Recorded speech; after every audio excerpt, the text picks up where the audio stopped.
Foreign Minister Hakan Fidan's trip to China is the highest-level visit by a Turkish official since 2021. He's met Vice President Han Zheng and Foreign Minister Wang Yi to discuss deepening political and economic ties. Turkey wants to expand its trade with China, which was worth $47 billion last year. The country participates in China's Belt and Road Initiative and has expressed interest in joining the Beijing-led BRICS economic bloc. Experts say failed efforts to join the EU have pushed Turkey closer to China.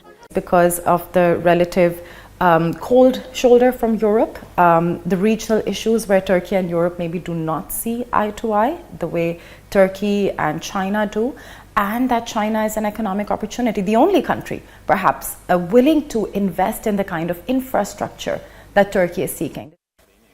During a news conference, both sides affirmed shared views on the wars in Gaza and Ukraine. Fidan thanked China for its solidarity with the Palestinians and support for a two-state solution.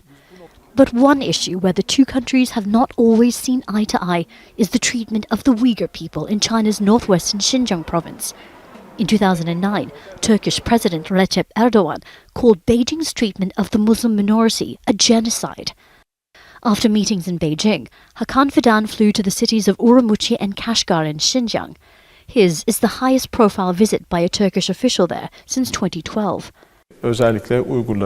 Changing the world, especially the Islamic world's existing understanding of Uyghur culture, rights and life would be beneficial to both China and Turkey. It is beneficial to everyone.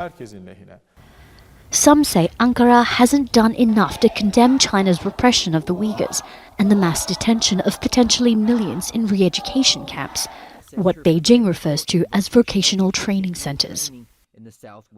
And the Chinese government is trying to legitimize and utilize or exploit the relative silence of countries like Turkey. Uyghur advocates say they hope Hakan Fidan's time in Xinjiang will be used to ask real questions about reported human rights violations, including the intimidation of Uyghurs abroad and the continued separation of families.